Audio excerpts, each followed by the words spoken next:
ॐ श्री गणेशाय नमः। ॐ श्री गुरवे नमः। अथ श्री शिव महापुराणे तृतीया शतरुद्रसंहिता नाम अथेङ्कत्रिंशोऽध्यायः।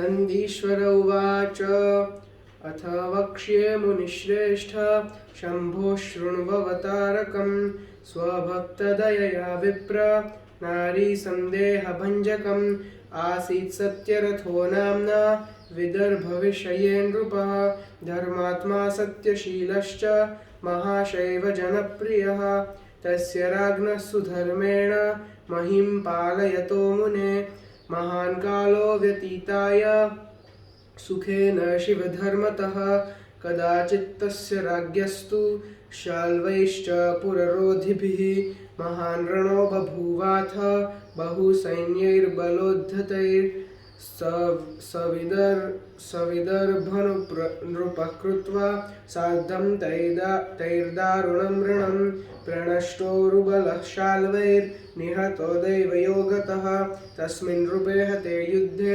शाल्वैस्तु भयविह्वलाः सैनिका हतशेषाश्च मन्त्रिभिः सह दुद्रुवुः अथ तस्य महाराज्ञी रात्रौ स्वपुरतो मुने संरुद्धा रिपुभिर्यत्नाद् अन्तर्वत्नी बहिर्ययौ निर्गता शोकसन्तप्ता सा राजमहिषी शनैः प्राचीं दिशां ययौ दूरं स्मरन्ती शपदाम्बुजम् अथ प्रभाते सा राज्ञी ददर्श विमलं सरः अतीता दूरमध्वानं दयया शङ्करस्य हि तत्रागत्य प्रिया राज्ञः सन्तप्ता सुकुमारिणी निवासार्थं सरस्तीरे छायावृक्षमुपाश्रयत् तत्र देववशाद्राज्ञी मुहूर्ते सद्गुणान्विते असूततनयं दिव्यं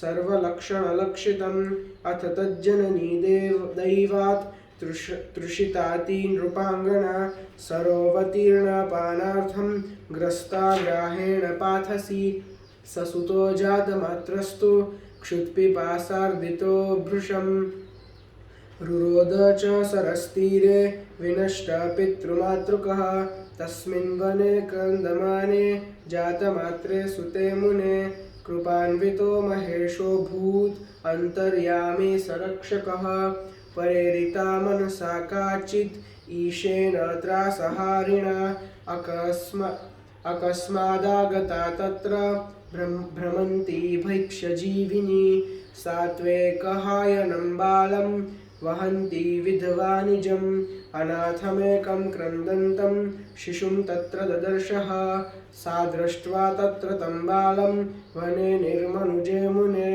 विस्मिताति द्विजस्त्री सा चिन्तितं हृदये बहु अहो सुमहदाश्चर्यम् इदं द्रष्टुं मयाधुना असम्भाव्यमकथ्यं च सर्वथा मनसा गिरा अच्छिन्ननाभिनोलयं रसायां केवलं शिशुः शेते मातृविहीनश्च क्रन्दंस्तेजस्विना वरम् अस्य पित्रादयः केऽपि न सन्तीह सहायिनः कारणं किं बभूवाथ ह्यहो दैवबलं महत् न जाने तस्य पुत्रोऽयम् अस्य ज्ञातत्र कोऽपि न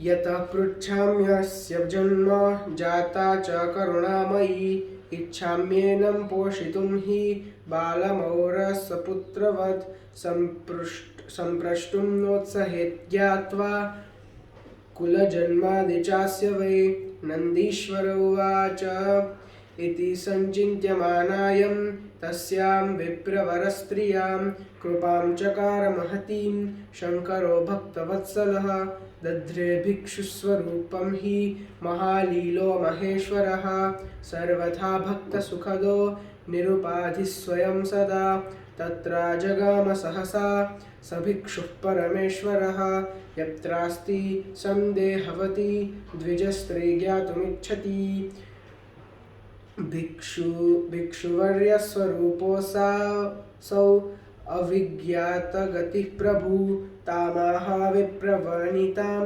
विहस्य करुणानिधिः। भिक्षुवर्य उवाच सन्देहं कुरु नो चित्ते विप्रभामिनीमाखिद रक्षेणं बालकं प्रीत्या सुपवित्रं स्वपुत्रकम् अनेन शिशुना श्रेयः प्राप्स्यसे न चिरात् परम्। पुष्णीः सर्वथा ह्येनं महातेजस्विनं शिशुम्। नन्दीश्वर उवाच इत्युक्तवन्तं तं भिक्षुस्वरूपं करुणानिधिं सा विप्रवनिता शम्भुं प्रीत्या पप्रच्छ सादरं। विप्रवनित उवाच त्वदाज्ञयैनं बालं हि रक्षिष्यामि स्वपुत्रवत् पोक्ष्यामि नात्र सन्देहो मद्भाग्यात्त्वमिहागतिः। तथापि ज्ञातुमिच्छामि विशेषेण तु तत्त्वतः कोऽयं कस्य सुतश्चायं कस्त्वमत्र समागतः। मुहुर्मम समायाति ज्ञानं भिक्षुवरप्रभो त्वं शिवः करुणासिन्धुस्त्वद्भक्तोऽयं शिशुः पुरा केनचित् कर्मदोषेण सम्प्राप्तोऽयं दशामिमां तद्भुक्त्वा परमं श्रेयः प्राप्स्यते त्वदनुग्रहात्। त्वन्माययैव साहं वै मार्गभ्रष्टा विमोहिता आगता प्रेषिता त्वत्तो ह्यस्य रक्षणहेतुतः। नन्दीश्वर उवाच इति तद्दर्शनप्राप्तौ विज्ञानां विप्रकामिनीं ज्ञातुकामां विशेषेण प्रोचे भिक्षुतनुः शिवः। भिक्षुवर्य उवाच शृणु प्रीत्या विप्रपत्नी बालस्यास्य पुरेहितं सर्वमान्यस्य सुप्रीत्या वक्ष्यते तत्त्वतो नघे। सुतो विदर्भराजस्य शिवभक्तस्य धीमतः अयं सत्यरथस्यैव स्वधर्मनिरतस्य हि। शृणु सत्यरथो राजा हतः शाल्वैरणे परे तत्पत्नी निशिसुव्यग्रा निर्ययौ स्वगृहाद्रुतम् असूता तनयं चैनं समायाता प्रगेत्रहि सरोवतीर्णा तृषया ग्रस्ता ग्राहेण दैवतः। नन्दीश्वर उवाच इति तस्य समुत्पत्तिं तत्पितुः संगरे मृतिं तन्मातृमरणं ग्राहात् सर्वं तस्यै न्यवेदयत्। अथ सा ब्राह्मणी चैव विस्मिताति मुनीश्वर पुनः पप्रच्छ तं भिक्षुं ज्ञानिनं सिद्धरूपकं। ब्राह्मण्युवाच स राज्ञोऽस्य पिता भिक्षो वरभोगान्तरैव हि कस्माच्छाल्वै पुनः पप्रच्छ स्वरिपुभिः स्वल्पैश्च विघातितः कस्मादस्य शिशोर्माता ग्राहेणाशु सुभुक्षिता कस्मादनाथोऽयं जातो विबन्धुश्चैव जन्मतः कस्मात् सुतो ममापीह सुदरिद्रो हि भिक्षुकः भवेत् कथं सुखं भिक्षो पुत्रयोरनयोर्वद। नन्दीश्वर उवाच इति तस्या वचः श्रुत्वा स भिक्षुः परमेश्वरः विप्रपत्न्या प्रसन्नात्मा प्रोवाच विहसंश्च ताम्। भिक्षुवर्य उवाच विप्रपत्नीविशेषेण सर्वप्रश्नान् वदामि ते शृणु त्वं सावधानेन चरित्रमिदमुत्तमम्। अमुष्यबालस्य पिता सविदर्भमहीपतिः पूर्वजन्मनि पाण्ड्योऽसौ बभूव नृपसत्तमः स शैवानृपतिर्धर्मात् पालयन्निखिलां महीं स्वप्रजारञ्जयामास सर्वोपद्रवनाशनः। कदाचित् स हि सर्वेषं प्रदोषे पर्यपूजयत् त्रयोदश्यां निराहारं दिवानक्तव्रती शिवं तस्य पूजयतः शम्भुं प्रदोषे गिरिशं व्रते महान् शब्दो बभूवाथ विकटः सर्वथा पुरे तमाकर्ण्य रवंसोऽथ राजा त्यक्तशिवार्चनः रिप्त्वागमनशङ्कातो निर्ययो भवनाद्बहिः। एतस्मिन्नेव काले तु तस्यात्मात्यो महाबली गृहीतशस्त्रसामन्तो राजान्तिकामुपाययौ तं दृष्ट्वा शत्रुसामान्तं महाक्रोधेन विह्वलः अविचार्य वृषं तस्य शिरश्छेदमकारयत् असमाप्येष पूजां तां शुचिर्नष्टधीर्नृपः रात्रौ चकार सुप्रीत्या भोजनं नष्टमङ्गलः विदर्भे सोऽभवद्राजा जन्मनीह शिवव्रती शिवार्चनान्तरायेण परेर्भोगान्तरे हतः तत्पिता यः पूर्वभवे सोऽस्मिन् जन्मनि तत्सुतः अहमेव हतैश्वर्यः शिवपूजाव्यतिक्रमात् अस्य माता पूर्वभवे सपत्नीं छद्मनाहरत् भक्षिता तेन पापेन ग्राहेणास्मिन् भवे हि सा एषा प्रवृत्तिरेतेषां भवत्यै परिकीर्तिता अनर्चिता शिवा भक्त्या प्राप्नुवन्ति दरिद्रताम् एष ते तनयः पूर्वजन्मनि ब्राह्मणोत्तमः प्रतिग्रहैर्वयोनिन्ये न यज्ञाद्यै सकर्मिभिः अतो दारिद्र्यमापन्नः पुत्रस्ते द्विजभामिनी तद्दोषपरिहारार्थं शरणं शङ्करं व्रज एताभ्यां खलु बालाभ्यां शिवपूजा विधीयताम्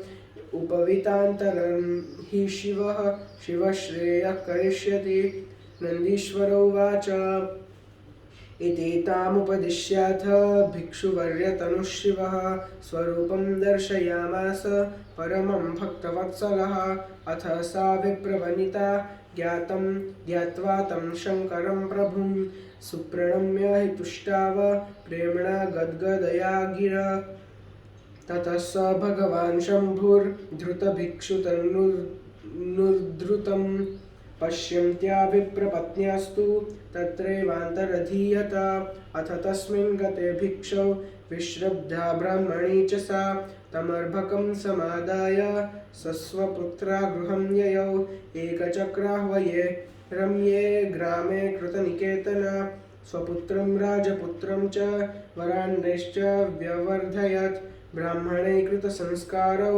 कृतोपनयनौ सतौ ववृधाते स्वगेहे च शिवपूजनतत्परौ तौ शाण्डिल्यमुनेस्तात निदेशान्नियमस्थितौ प्रदोषे चक्रतुशम्भोः पूजां कृत्वा व्रतं शुभं कदाचिद्विजपुत्रेण विनाशो द्विजनन्दनः नद्यां स्नातुं गतः प्राप निधानकलशं वरम् एवं पूजयतोः शम्भुं राजद्विजकुमारयोः सुखेनैव संवत्सरे व्यतिक्रान्ते स राज्यतनयो मुने गत्वा वनान्ते विप्रेण शिवस्यानुग्रहाद्विभो अकस्मादागतां तत्र दत्ता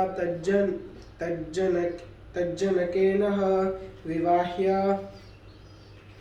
विवाह्य गन्धर्वसुतां चक्रे राज्यमकण्टकं या विप्रवनिता पूर्वे तमपुष्णात् स्वपुत्रवत् सैव माता भवत्तस्य सभ्राता द्विजनन्दनः इत्थमाराध्य देवेशं धर्मगुप्ताह्वयस्य वै विदर्भविषये राज्ञा तया भोगं चकारः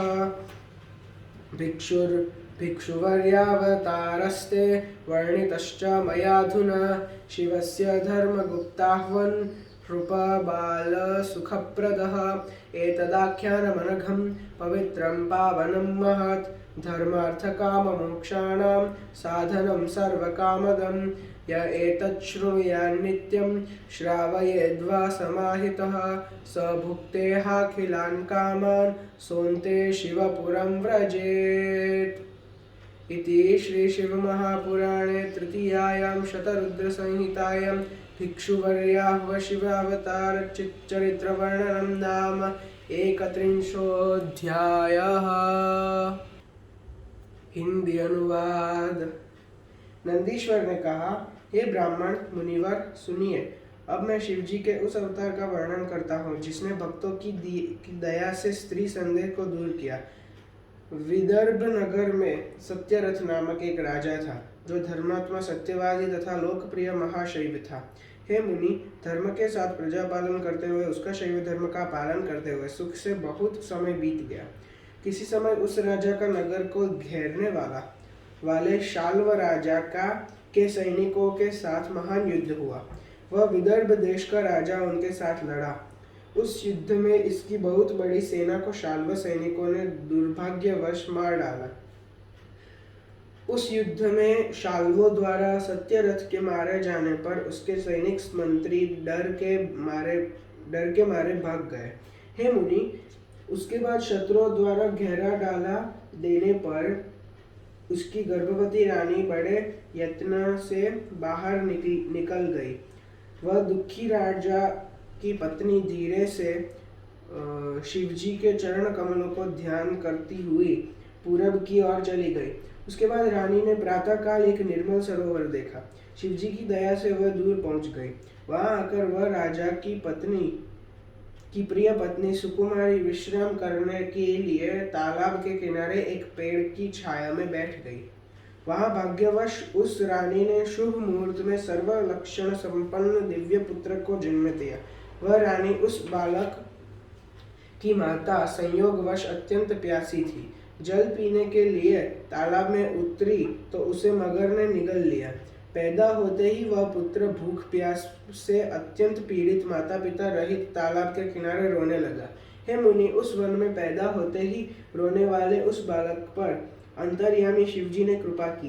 कष्ट दूर करने वाले शिवजी ने मन से एक भिखारिन को प्रेरित किया। वह घूमती हुई एकाएक वहां आ गई। वह विधवा अपने 1 वर्ष के बच्चे को गोद में लेकर घूमती हुई आ रही थी। उसने एक अनाथ बालक को रोता हुआ वहां देखा।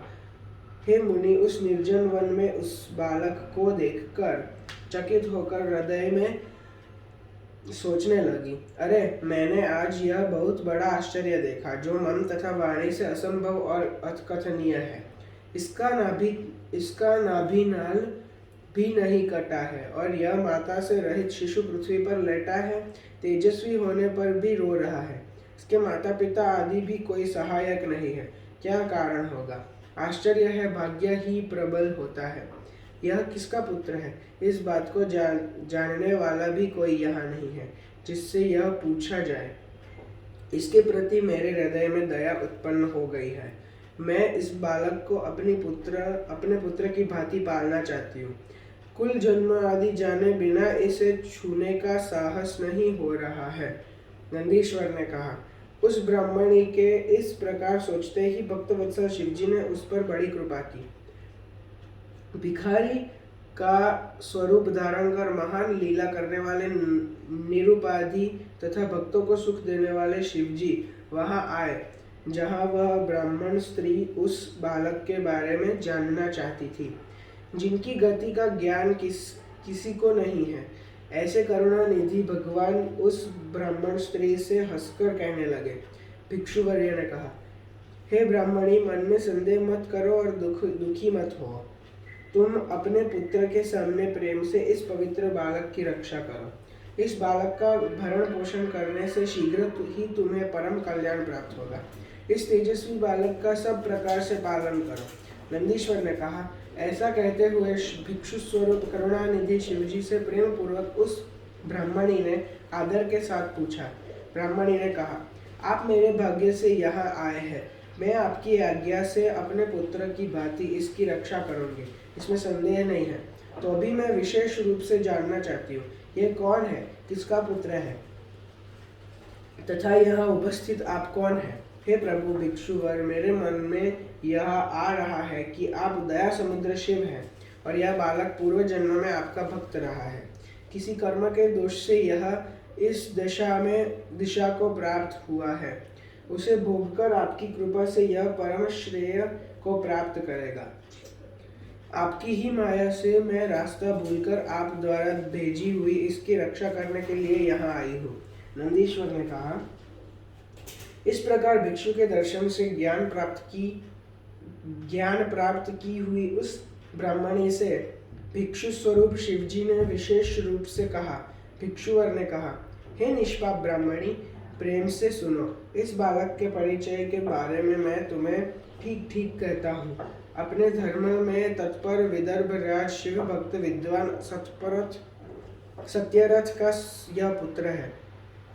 सुनो, सत्यरथ राजा को शाल्व ने युद्ध में मार डाला। घबराई हुई उसकी स्त्री रात में शीघ्र घर से निकल गई। उसने उस बालक को जन्म दिया। प्यास लगने से वह पानी पीने के लिए तालाब में उतरी तो दुर्भाग्यवश ग्राह उससे निगल गया। नंदीश्वर ने कहा, इस प्रकार उसकी उत्पत्ति, युद्ध में उसकी पिता की मृत्यु, ग्राह से उसकी माता की मृत्यु, यह सब उससे कहा। हे मुनिवर, वह ब्राह्मणी अत्यंत चकित हुई। तब उसने उस ज्ञानी सिद्ध रूपी भिक्षु से फिर पूछा। ब्राह्मणी ने कहा, हे भिक्षु, इस बालक का पिता वह राजा उत्तम भोगों को भोगता हुआ थोड़ा लाभ चाहने वाला शाल्वों ने किस लिए मार दिया? क्यों इसकी माता को मगर खा गया और जन्म से ही यह बालक अनाथ क्यों हो गया? हे भिक्षु, आप बतलाइए, मेरा यह अत्यंत दरिद्र भिक्षुक पुत्र तथा यह बालक कैसे सुखी होगा? नंदीश्वर ने कहा, इस प्रकार उस ब्राह्मणी के वचनों को सुनकर प्रसन्नचित्त भिक्षु रूपी परमेश्वर ने हंसकर उसे कहा। भिक्षुवर्य ने कहा, हे ब्राह्मणी, इस उत्तम चरित्र द्वारा मैं तुम्हें सभी प्रश्नों का उत्तर देता हूँ। तुम सावधान होकर सुनो। यह विदर्भ देश का राजा, जो इस बालक का पिता था, वह पहले जन्म में पांड्य देश का श्रेष्ठ राजा था। वह शिव भक्त राजा, धर्म से संपूर्ण पृथ्वी की रक्षा करता था। सभी उपद्रवों का नाश कर वह अपनी प्रजा को प्रसन्न रखता था। किसी समय इस राजा ने त्रयोदशी के दिन निराहार रखकर दिन रात व्रत करके सर्वेश्वर शिवजी की प्रदोष काल में पूजा की। उस समय शिवजी की पूजा में तत्पर उस राजा के नगर में भयानक महान शब्द सुनाई पड़ा। उस विकट शब्द को सुनकर वह राजा शिव पूजन को छोड़कर शत्रु के आने की आशंका से घर से बाहर निकल पड़ा। उसी समय उनका महाबली मंत्री शस्त्रों तथा सामंत राजाओं को लेकर राजा के पास चला आया। उसे शत्रु वर्ग का सामंत देखकर क्रोध से अत्यंत व्याकुल राजा ने लाए गए उस सामंत को यह उस वर्ग का प्रमुख है ऐसा विचार किए बिना उसका सिर कटवा दिया। शिवजी की पूजा को समाप्त किए बिना अपवित्र अशुभ व्याकुल राजा ने अपवित्र अशुभ तथा दुष्ट बुद्धि वाले उस राजा ने रात में प्रेम से भोजन भी कर लिया। वह शिव पूजक इस जन्म में विदर्भ देश का राजा हो गया। शिव पूजा में विघ्न होने के कारण शत्रुओं ने सुखभोग काल में ही उसे मार डाला। जो पूर्व जन्म में उसका पिता था वह इस जन्म में उसका पुत्र हुआ। वही मैं शिव पूजा में व्यवधान डालने वाला अभागा हूँ। इसकी माता ने पूर्व जन्म में अपनी सौत को छल से मारा था, इसीलिए इस जन्म में उसे मगर ने खा लिया। इनके पूर्व जन्मों के चरित्र मैंने तुम्हें कह दिए हैं। शिव का पूजन करने से या भक्ति रहित पूजन करने से मानव दरिद्रता को प्राप्त होते हैं। यह उत्तम ब्राह्मण पूर्व जन्म में तुम्हारा पुत्र था। यह प्रतिग्रह लेता था, किंतु इसने कभी यज्ञ आदि सत्कर्म नहीं किए। हे ब्राह्मणी, इसलिए यह तुम्हारा पुत्र दरिद्र है। इस दोष को दूर करने के लिए तू शिवजी की शरण में जा। इन दोनों बालकों के साथ तू शिवजी का पूजन कर। उपनयन संस्कार हो जाने के बाद शिवजी कल्याण करेंगे। नंदीश्वर ने कहा। इस प्रकार उस उपदेश देकर भिक्षु रूपधारी परम भक्तवत्सल शिवजी ने उसे अपना स्वरूप दिखलाया। उसके बाद उस ब्राह्मणी ने उन्हें शिवजी ये ही है ऐसा जानकर प्रेम से प्रणाम कर गदगद वाणी से उनकी स्तुति करने लगी। उसके बाद वे भगवान शिवजी भिक्षुक रूप धारण कर उसके देखते ही देखते अंतर्धान हो गए। उस भिक्षुक के चले जाने पर निश्चिंत होकर वह ब्राह्मणी अपने पुत्र के साथ उस बालक को भी लेकर अपने घर चली गई और वह एक चक्रा नामक नगरी में रहकर अपने और राजा के पुत्रों को उत्तम भोजन खिलाकर पालने लगी। ब्राह्मणों द्वारा उपनयन संस्कार करा देने पर वे दोनों बालक शिव पूजन करते हुए बढ़ने लगे। हे तात, वे दोनों बालक शांडिल्य मुनि की आज्ञा से नियम पूर्वक व्रत करके प्रदोष काल में शिव पूजन किया करते थे। किसी दिन ब्राह्मण बालक के बिना यह राजा का पुत्र नदी में स्नान करने के लिए गया और वहां उसे धन से भरा हुआ एक कलश मिला। इस प्रकार शिवजी का पूजन करते हुए राजपुत्र तथा ब्राह्मण पुत्र के सुख से 4 मास बीत गए। अत्यंत प्रसन्नता से शिव पूजन करते हुए उन दोनों के उसी घर में रहते हुए साल भर बीत गया। हे मुनि, साल भर बीत जाने के बाद वह राजा का पुत्र शिवजी की कृपा से ब्राह्मण बालक के साथ वन में जाकर सहसा आई हुई उसके पिता द्वारा दी हुई गंधर्व कन्या के साथ विवाह कर अकंटक राज्य करने लगा। जो ब्राह्मणी उसे अपने पुत्र की भांति पालती थी वही उसकी माता हुई और ब्राह्मण बालक उसका भाई हुआ। इस प्रकार शिवजी की आराधना करता हुआ वह धर्मगुप्त विदर्भ देश में उस रानी के साथ सुख भोग करने लगा। भिक्षुवर्य अवतार जो धर्मगुप्त नामक राजपुत्र को सुख देने के लिए हुआ था, उसका वर्णन मैंने तुमसे कर दिया है। यह पवित्र आख्यान अत्यंत महत्वपूर्ण है। यह धर्म अर्थ काम मोक्ष का उत्तम साधन है और सभी मनोरथों को देने वाला है। इस चरित्र को जो प्रतिदिन सावधान होकर सुनता या सुनाता है वह इस लोक में सभी सुख भोगों को भोगकर अंत में शिवपुर को जाता है।